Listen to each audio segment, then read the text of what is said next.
Guys இந்த உலகத்திலே top speedo போற காருங்கள்ல ஒண்ணு தான் ஃபெராரி. அது அந்த காலத்துலேருந்து இந்த காலம் வரைக்கும் எப்படி வளர்ந்துருக்குன்னு தான் பார்க்க போறோம். வாங்க பார்க்கலாம்.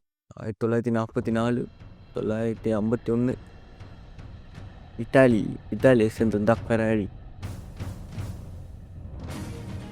1984, 85, 87 இந்த மாதிரி கார்லாம் பயங்கர ஸ்பீடாக இருக்கும் அந்த காலத்துலேயே. 2000 காலகட்டத்துக்கு வந்துட்டோம்.